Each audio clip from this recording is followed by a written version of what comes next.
Hello friends, welcome to my channel. Picture अभी बाकी है। तो दोस्तों, हमारे सब्सक्राइबर काउंट को 1 लाख तक पहुंचाने के लिए आप सभी का बहुत बहुत धन्यवाद। इसी तरह आप हमें सपोर्ट कीजिए ताकि हमारा चैनल और ज्यादा ऊंचाइयां छुए। चैनल सब्सक्राइब कीजिए पर वीडियो को लाइक करना बिल्कुल ना भूलें। तो दोस्तों, आज की हमारी मूवी है थीसिस ऑन अ होमोसाइड और ये एक मिस्ट्री थ्रिलर मूवी है और हमेशा की तरह ये मूवी भी आपको अंत तक बांधे रखेगी, इसलिए वीडियो को पूरा देखिएगा और अंत तक देखिएगा। तो मूवी की शुरुआत में हमें एक आदमी बताया जाता है। इस आदमी के हाथों में पट्टी बंधी होती है और यह आदमी सोफे पर लेटा हुआ होता है और उस जगह के चारों तरफ सामान बिखरा हुआ होता है। इस आदमी की नींद खुलती है और इसकी नजर अपने चारों तरफ बिखरे हुए सामान पर पड़ती है। इस आदमी का नाम रोबोटो है और यह आदमी पेशे से एक प्रोफेसर है जो कि कॉलेज में क्रिमिनल लॉ पढ़ाता है। मूवी के अगले सीन में हम देखते हैं कि रोबोटो बॉक्सिंग रिंग में अपने कोच के साथ बॉक्सिंग की प्रैक्टिस कर रहा होता है। आगे रोबोटो अपने स्टूडेंट की कॉलेज में क्लास ले रहा होता है और रोबोटो अपने स्टूडेंट को बताता है आपकी आर्ट क्लास में आपको 2500 पेज रीडिंग करनी होगी और एक थीसिस लिखनी होगी। टॉपिक वही जो आप डिसाइड करेंगे। तभी क्लास में प्रोफेसर का एक स्टूडेंट गोंजालो आता है और प्रोफेसर गोंजालो से पूछते हैं तुम लेट क्यों हुए, सब ठीक तो है? गोंजालो कहता है मैं कुछ कारणों से लेट हो गया। प्रोफेसर कहते हैं तुम्हें इन कारणों को अपने प्लान में रखना चाहिए था, जाकर अपनी सीट पर बैठो। फिर प्रोफेसर स्टूडेंट से पूछते हैं तो हम कहाँ पर बात कर रहे थे? वहीं बेटी एक स्टूडेंट कहती है आप यहाँ पर आने के कारणों के बारे में बता रहे थे, पर वो कौन सा कारण है ये आपने नहीं बताया। तब प्रोफेसर कहते हैं मेरा फायदा उठाने के लिए आप लोग यहाँ पर हो और यही आपके यहाँ पर होने का कारण है। गोंजालो भी प्रोफेसर की ये बात सुनता है और वो हल्का सा मुस्कुराता है। आगे गोंजालो प्रोफेसर से कॉलेज के बाहर मिलता है और कहता है मैं आज लेट आया, इसलिए आपके दिमाग में कहीं मेरे लिए गलत इंप्रेशन ना आ जाए। मैं अभी अभी शहर में आया हूँ और पूरी तरह से सेटल भी नहीं हो पाया। और गोंजालो प्रोफेसर को मिंट खाने के लिए देता है पर प्रोफेसर मना कर देते हैं। प्रोफेसर गोंजालो से उसके पिता के बारे में पूछता है वो कैसे है। गोंजालो कहता है वो बिल्कुल ठीक है और गोंजालो प्रोफेसर को उसके पिता का दिया हुआ गिफ्ट देता है जो कि गोंजालो के पिता ने प्रोफेसर के लिए भेजा था। आगे टैक्सी न मिलने पर गोंजालो अपनी कार में प्रोफेसर को उनके घर छोड़ने जाता है। आगे रोबोटो अपने घर पहुंचता है और अपनी पब्लिश हुई बुक का बॉक्स खोलता है। तभी प्रोफेसर के घर की केयर टेकर सिसिलिया वहां आती है और सिसिलिया प्रोफेसर से गिफ्ट रैपर के बारे में पूछती है जो वहां पर पड़ा था। प्रोफेसर कहता है ये गिफ्ट मुझे रुइस कोर्डेरा ने भेजा है, आप उसे जानती होगी। सिसिलिया कहती है हाँ मैं उसे जानती हूँ, क्या वो खुद यहाँ पर ये देने आया था? प्रोफेसर कहते हैं नहीं, उसने उसके बेटे गोंजालो के हाथ भेजा और उसने गिफ्ट में मुझे ये छोटी सी तलवार भेजी। ये वैसी है जैसे अंडरटेकर के टॉय कॉफिन के ऊपर लगी रहती है। आगे प्रोफेसर अपने बुक लॉन्च के मौके पर गैलरी में होते हैं और वहां पर बहुत सारे मेहमान आए होते हैं और वहां पर प्रोफेसर से उनकी ओल्ड फ्रेंड सोल भी मिलती है और वो प्रोफेसर की खरीदी हुई बुक पर उनके ऑटोग्राफ मांगती है। प्रोफेसर सोल से उसकी लाइफ के बारे में पूछता है। तब सोल बताती है कि वो एक कंपनी में 2 साल से जॉब कर रही है और उसका अभी अभी डिवोर्स हुआ है। सोल प्रोफेसर से बात करते हुए अपने दूसरे फ्रेंड से बात करने चली जाती है। तभी वहां पर गोंजालो आता है और वो प्रोफेसर की प्रेजेंटेशन की तारीफ करता है और गोंजालो भी प्रोफेसर से बुक पर ऑटोग्राफ लेता है और गोंजालो कहता है आपने जो कुछ भी पहले कहा था उससे आपकी बुक बहुत रिलेट करती है। एक जज न्याय नहीं देता, वो कानून को लागू करता है और आज की मॉडर्न सोसाइटी में यही सबसे बड़ा स्कैम है। हम लोगों को विश्वास दिलाया जाता है कि जो लीगल है वही सही है, पर सबसे बड़ी समस्या लॉ और जस्टिस का ये कॉन्सेप्ट है और ये सब ऐसे लोगों ने बनाया है जो अपनी पावर को कायम रखना चाहते हैं। प्रोफेसर मेरा पॉइंट ये है मैं एक तितली को पकड़ सकता हूँ और उसे मसल कर मार सकता हूँ और ये करना बिल्कुल इलीगल नहीं है, पर यदि वो तितली किसी अमीर घराने से बिलोंग करती है तो उस तितली को मारने के कारण मैं जेल में भी जा सकता हूँ। एक गलत भावना से किए गए काम से लॉ हमें प्रोटेक्ट नहीं करता। लॉ बीच में तब आता है जब हम किसी पावरफुल लोगों को छेड़ते हैं। गोंजालो कहता है हम ऐसी अव्यवस्था में रहते हैं जहाँ पर किसी को आभास ही नहीं होता कि हम रोजाना किसी न किसी तितली को मौत के घाट उतार देते हैं और उसे कोई कानून नहीं बचा पाता। गोंजालो की ये सारी बातें सुनकर प्रोफेसर कहते हैं मेरे पास कम से कम ऐसे 20 आर्ग्यूमेंट है जिससे मैं तुम्हारी इस थ्योरी को गलत प्रूफ कर सकता हूँ। और ऐसा कहकर प्रोफेसर वापस अपनी फ्रेंड लॉस को देखने लगते हैं। मूवी के अगले सीन में प्रोफेसर अपने घर पर होते हैं और वो बहुत परेशान होते हैं और प्रोफेसर किसी लेडी को कॉल करते हैं और सामने वाली लेडी रात ज्यादा होने के कारण प्रोफेसर से बात करने से मना करती है और वो फोन रख देती है। मूवी के अगले सीन में प्रोफेसर अपनी क्लास में होते हैं और वो अपने स्टूडेंट के साथ एक केस पर डिस्कशन कर रहे होते हैं। तभी लेक्चर के बीच में अचानक बाहर से पुलिस के सायरन के बजने की आवाजें आने लगती है और एक स्टूडेंट बाहर देखकर कहता है बाहर पुलिस आई है, पार्किंग लॉट में कुछ हुआ है। सभी स्टूडेंट और प्रोफेसर खिड़की के बाहर देखते हैं तो वो देखते हैं पार्किंग में एक लड़की मृत पड़ी हुई थी और उसके आसपास पुलिस छानबीन कर रही थी और गोंजालो भी ये सब देखकर प्रोफेसर की तरफ देखता है कि उनका रिएक्शन क्या है। प्रोफेसर क्राइम सीन पर जाकर छानबीन कर रहे पुलिस ऑफिसर से मिलते हैं और प्रोफेसर पुलिस ऑफिसर से पूछते हैं इसके साथ क्या हुआ। पुलिस ऑफिसर कहता है इसे पीटा गया, इसका रेप किया गया और फिर इसे मार दिया गया। प्रोफेसर क्राइम सीन को और मरने वाली लड़की को आसपास घूम के गौर से देखते हैं। क्राइम सीन पर पुलिस ऑफिसर को एक नोट लिखा हुआ भी मिलता है और पुलिस ऑफिसर वो नोट प्रोफेसर को दिखाता है। उस नोट पर लिखा था ऐसी लेडी की ऐसी डेथ होनी चाहिए। प्रोफेसर ये सब देखकर घर पे जाते हैं और वो इसी क्राइम सीन के बारे में सोचने लगते हैं। अगले दिन प्रोफेसर पुलिस स्टेशन जाते हैं और वहां पर वो मरने वाली लड़की की बहन लोरा को देखते हैं। प्रोफेसर लोरा से बात करते हैं और वो बताते हैं कि मैं लॉयर हूँ। और उसके बाद प्रोफेसर उस पुलिस ऑफिसर से जाकर मिलते हैं। पुलिस ऑफिसर प्रोफेसर को उस लड़की के केस की प्राइमरी केस रिपोर्ट दिखाते हैं और पुलिस ऑफिसर कहता है उस लड़की का नाम नताले था, उस लड़की को पीटा गया था, उसका रेप किया गया था और फिर उसे चाकू से काटा गया था और दम घुटने के कारण उसकी मौत हुई और उसे फॉर्मोल का इंजेक्शन भी लगा था, इसलिए उसकी मौत का टाइम पता नहीं लग सका। प्रोफेसर पूछता है इस केस का इंचार्ज कौन है। पुलिस ऑफिसर कहता है तुम्हारा दोस्त अल्फ्रेडो। क्राइम सीन पर हमें कोई भी फिंगरप्रिंट नहीं मिले, किलर ने ग्लव्स पहन रखे थे और हमें क्राइम सीन पर एक ग्लव्स भी मिला। तब प्रोफेसर फोटो में देखते हैं मरने वाली लड़की ने अपने गले में एक तितली वाला पेंडेंट पहन रखा था। तो वो देखकर प्रोफेसर को शक होता है कि अगर किसी ने इस लड़की का गला घोटा होगा तो इस लड़की के गले में नेकलेस के निशान क्यों नहीं बने। आगे प्रोफेसर उस लड़की का पोस्टमार्टम करने वाले डॉक्टर से जाकर मिलते हैं और प्रोफेसर नताले की बॉडी देखकर कहते हैं इस लड़की ने एक चेन पहन रखी थी पर उसके निशान इसके गले पर नहीं बने। डॉक्टर कहता है ये डिपेंड करता है कि इसका गला कितनी जोर से दबाया गया और उस चेन का मटेरियल क्या था। प्रोफेसर कहता है मैं डॉक्टर तो नहीं हूँ पर यदि किसी ने इसकी चेन को पकड़कर इसका गला दबाया होगा तो इसके गले पर जरूर निशान पड़ने चाहिए थे। क्या ऐसा हो सकता है कि इस लड़की को मारने के बाद इसको ये चेन पहनाई गई जिसके कारण इसके गले पर कोई भी निशान नहीं बने। डॉक्टर कहता है हाँ ऐसा हो सकता है कि पहले उसने इसको मारा और उसके बाद इसे चेन गिफ्ट करी, पर वो ऐसा क्यों करेगा क्या तुम जानते हो। प्रोफेसर वहीं रखे उस लड़की के सामान से उसकी चेन और पेंडेंट अपने पास रख लेता है। आगे प्रोफेसर क्राइम सीन पर जाता है जहां पर सफाई हो रही होती है और प्रोफेसर क्राइम सीन पर जाकर इमेजिन करते हैं कि कैसे उस लड़की को गला दबाकर मारा गया होगा। प्रोफेसर अपनी जेब से वो तितली वाला नेकलेस निकालकर देखते हैं। तब उन्हें गोंजालो की कही हुई वही बात याद आती है कि मैं एक तितली को पकड़कर उसे मसल सकता हूँ, उसे मार सकता हूँ, तब भी मुझे कोई जेल में नहीं डालेगा। और इस बात को याद करके प्रोफेसर को गोंजालो पर शक होता है। आगे प्रोफेसर वापस से कॉलेज में अपनी क्लास लेने लगते हैं और उनका ध्यान बार बार गोंजालो के ऊपर ही जाता है और अपने शक को यकीन में बदलने के लिए प्रोफेसर नताले की बहन लोरा से मिलने जाते हैं, जहां पर प्रोफेसर नताले की फोटोज को देखते हैं पर उन्हें वो एक भी फोटो में वो तितली वाला नेकलेस पहने दिखाई नहीं देती। प्रोफेसर लोरा से उसकी बहन के बारे में पूछते हैं। तब लोरा कहती है नताले का एक बॉयफ्रेंड था पर वो उसे धोखा देकर कहीं चला गया। प्रोफेसर पूछते हैं क्या तुम्हारी बहन कभी कोई तितली वाला नेकलेस पहनती थी। लोरा कहती है नहीं, मैंने उसके पास कभी कोई ऐसा नेकलेस नहीं देखा। प्रोफेसर के पूछने पर लोरा बताती है कि वो एक कैफे में काम करती है और लोरा अपनी बहन को याद करके दुखी होती है। तब प्रोफेसर कहते हैं तुम्हें तुम्हारी बहन के बारे में कुछ भी याद आए तो मुझे जरूर बताना। आगे प्रोफेसर उस केस के इंचार्ज अल्फ्रेडो से मिलते हैं जो कि प्रोफेसर का ही दोस्त था। तब अल्फ्रेडो प्रोफेसर से कहता है हमें इस केस में ज्यादा कुछ नहीं मिल पाया, हमने उसके ईमेल देखे, उसके मैसेज चेक किए और उसकी कॉल डिटेल भी देखी पर वहां से भी हमें कुछ पता नहीं लग पाया। उस लड़की का एक बॉयफ्रेंड था जिसके बारे में हम पता कर रहे हैं पर मुझे लगता है ये मर्डर किसी रैंडम तरीके से किया गया है। जिसने भी ये मर्डर किया है वो आदमी इस लड़की को नहीं जानता था। देखने से ये किसी रिचुअल मर्डर की तरह लगता है या किसी सीरियल किलर ने ये मर्डर किया है। प्रोफेसर कहता है नहीं, ये मर्डर प्लान किया गया था, तुम्हें इस केस की जरा भी चिंता नहीं। अल्फ्रेडो कहता है मुझे इस केस की चिंता है जैसे कि मुझे बाकी 186 केस की और चिंता है जिन्हें भी मुझे ही सॉल्व करना है।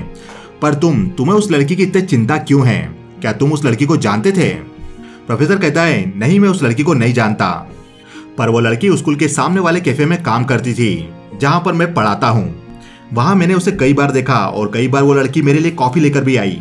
क्या मुझे उसके केस की फाइल की कॉपी मिल सकती है। अल्फ्रेडो कहता है तुम कानून जानते हो, मैं तुम्हें वो फाइल नहीं दे सकता। आगे प्रोफेसर गोंजालो की एक्टिविटी पर नजर रखते हैं। वो कॉलेज के बाहर मॉल में भी उसका पीछा करते हैं। गोंजालो एक पेंटिंग गैलरी में जाता है तो प्रोफेसर भी उसके पीछे पीछे वहां तक चले जाते हैं। प्रोफेसर छुपकर गोंजालो पर नजर रखते हैं। तब अचानक गोंजालो उनकी आंखों के सामने से गायब हो जाता है। प्रोफेसर गोंजालो को ढूंढने लगते हैं, तभी अचानक से गोंजालो प्रोफेसर के पीछे से आ जाता है और गोंजालो प्रोफेसर को गैलरी में ही लगी एक पेंटिंग दिखाने लगता है। प्रोफेसर गोंजालो की बातों को ध्यान से सुनते हैं और उसकी बॉडी लैंग्वेज को ऑब्जर्व करते हैं। अगले दिन प्रोफेसर अपनी डॉक्टर फ्रेंड मोनिका से मिलते हैं। प्रोफेसर मोनिका से पूछते हैं, तुम रुइस को जानती हो? मोनिका कहती है, हाँ मैं उसे जानती हूँ। प्रोफेसर कहते हैं, रुइस का बेटा गोंजालो मेरे सेमिनार अटेंड कर रहा है। गोंजालो थोड़ा अजीब है, वो थोड़ा घमंडी है और बहुत ही ज्यादा अलग है। मुझे लगता है कि गोंजालो साइकोपैथ है और उसने एक लड़की का मर्डर भी किया है। तुमने स्कूल के पास हुए लड़की के मर्डर के बारे में सुना होगा।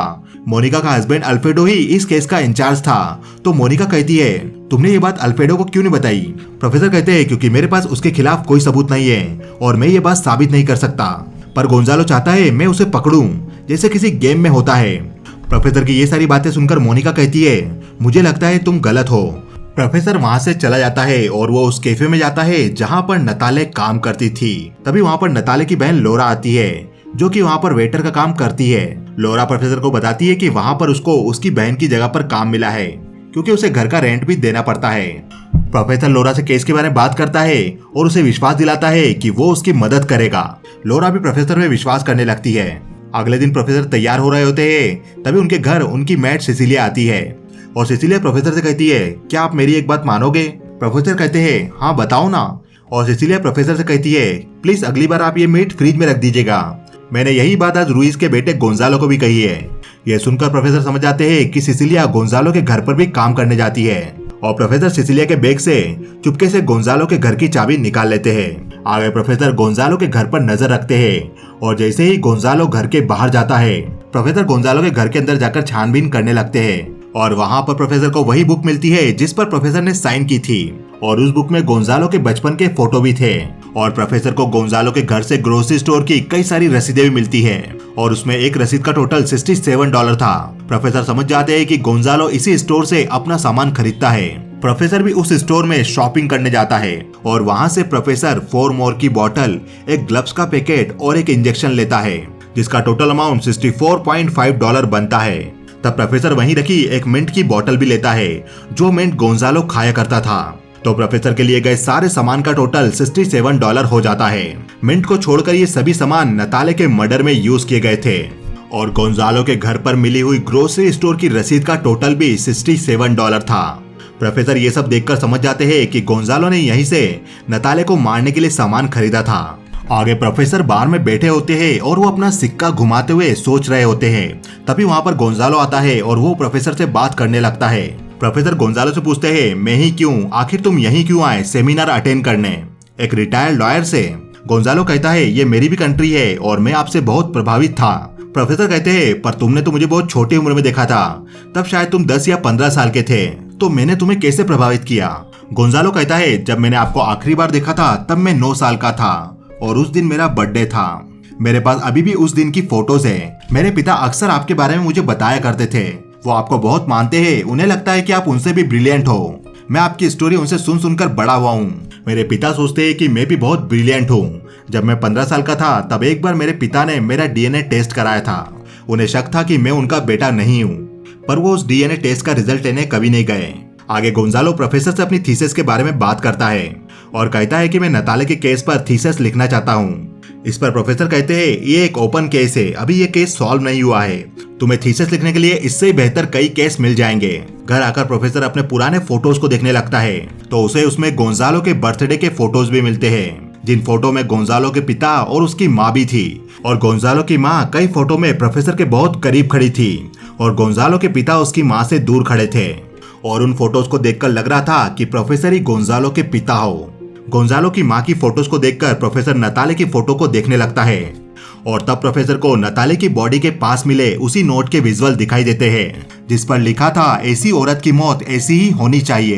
प्रोफेसर गोंजालो की माँ की फोटो और नताले की फोटो को एक साथ देखता है तो नताले और गोंजालो की माँ देखने में एक जैसी ही दिखाई देती थी। उन दोनों के छोटे बाल थे और फेस भी देखने से सिमिलर लग रहे थे।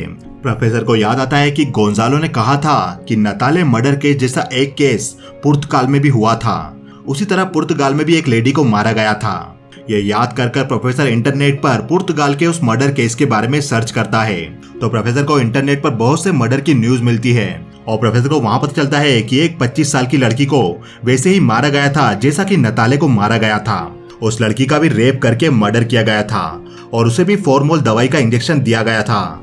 और उस लड़की के बाल भी नताले और गोंजालो की माँ की तरह ही थे और वो दिखती भी उनकी तरह ही थी। ये सारी बातें प्रोफेसर मोनिका से डिस्कस करते हैं और मोनिका कहती है तो गोंजालो इन लड़कियों को इसलिए मार रहा है क्योंकि वो उसकी माँ की तरह दिखती है। और मोनिका प्रोफेसर की बात को सीरियस नहीं लेती। तब प्रोफेसर मोनिका को चिल्लाकर समझाने की कोशिश करते हैं। तब मोनिका प्रोफेसर के बताए गए पेपर्स को ध्यान से देखती है और कहती है इन सभी केस में रेप कॉमन है और इन्हें बहुत ही हिंसक तरीके से मारा गया है, ये बात भी कॉमन है। और देखने से लग रहा है इन महिलाओं को मारने वाला किलर कोई साइकोपैथ है। हो सकता है कि ये सारे मर्डर किसी एक ही आदमी ने किए हो, या ये भी हो सकता है अलग अलग किलर ने इन मर्डर को एक ही तरीके से किया हो। और दुनिया में ना जाने ऐसे कितने ही मर्डर होते हैं जिनमें सिमिलरिटी होती है और उसी तरह तुम इन मर्डर्स में सिमिलरिटी ढूंढ रहे हो और तुम्हें वो सिमिलरिटी मिलती भी है। पर तुम ये सब जस्टिस के लिए नहीं कर रहे हो, तुम अपने आप को सही साबित करने के लिए कर रहे हो। तुम उसी पर ध्यान दे रहे हो जिसे तुम कंफर्म करना चाहते हो और तुम उस लड़के को गुनाहगार साबित करना चाहते हो। हो सकता है तुम सही भी हो और तुम्हारी कई बातें इन्वेस्टिगेशन में मदद भी कर सकती है, इसलिए तुम ये सारी बातें जाकर अल्फ्रेडो को बताओ। मोनिका से ये सारी बातें सुनकर प्रोफेसर मोनिका से पूछता है मुझे एक बात बताओ, क्या वो फिर से मर्डर कर सकता है? मोनिका कहती है जो भी किसी के मर्डर करने को एंजॉय करता है वो ऐसा कर सकता है।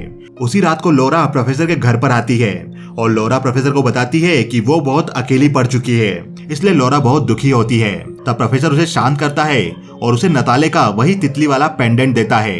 लौरा उस पेंडेंट को पहनकर बहुत खुश होती है। अगले दिन प्रोफेसर बॉक्सिंग कर रहे होते हैं, तभी वहाँ पर गोंजालो आता है। गोंजालो को प्रोफेसर ने ही बुलाया था और प्रोफेसर गोंजालो से बात करते करते उसे उसी कॉफी शॉप में ले जाते हैं जहाँ पर लौरा काम किया करती थी। तभी वहाँ लौरा आती है और प्रोफेसर लौरा और गोंजालो को एक दूसरे से मिलाते हैं। लौरा और गोंजालो दोनों एक दूसरे को देखने लगते हैं और प्रोफेसर भी उन दोनों को देख रहा था और उस वक्त लौरा ने वही तितली वाला नेकलेस पहन रखा था। अगले दिन प्रोफेसर कैफे में जाते हैं तो वो देखते हैं लौरा किसी से बात कर रही थी। प्रोफेसर देखते हैं तो लौरा गोंजालो से ही बात कर रही थी और देखने से ऐसा लग रहा था कि गोंजालो और लौरा दोनों करीब आ चुके हैं। अगले दिन कॉलेज सेमिनार का आखिरी दिन होता है और सभी स्टूडेंट अपनी थीसिस प्रोफेसर को सबमिट करते हैं। तभी वहाँ गोंजालो आता है और वो भी अपनी थीसिस सबमिट करता है और वो अपनी थीसिस का नाम थीसिस ऑफ अ होमोसाइड रखता है। और गोंजालो प्रोफेसर को बताता है मैं घर जा रहा हूँ, यहाँ पर मेरा काम हो गया, मुझे घर की बहुत याद आ रही है। उसी रात को लौरा प्रोफेसर के घर पर मिलने आती है और लौरा प्रोफेसर को अपनी नई हेयर स्टाइल बताती है।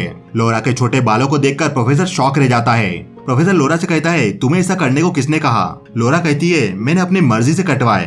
प्रोफेसर लौरा को कहते हैं वो तुम्हें मारना चाहता है। प्रोफेसर कहते हैं मैं जानता हूँ तुम्हारी बहन के साथ क्या हुआ, उस किलर ने सब कुछ प्लान किया, छोटी से छोटी डिटेल, और अब वो तुम्हें भी मारना चाहता है जैसे तुम्हारी बहन को मारा। गोंजालो तुम्हें मारना चाहता है। गोंजालो ने तुम्हारी बहन को स्कूल के बाहर देखा और उसके बाद उसने सब कुछ प्लान किया और उसने मुझे कुछ हिंट दी ताकि मैं इस केस की छानबीन करूं। ये सुनकर लौरा कहती है इसलिए आपने मुझे वो तितली वाला नेकलेस दिया ताकि आप मेरा उपयोग कर सके किलर को पकड़ने के लिए।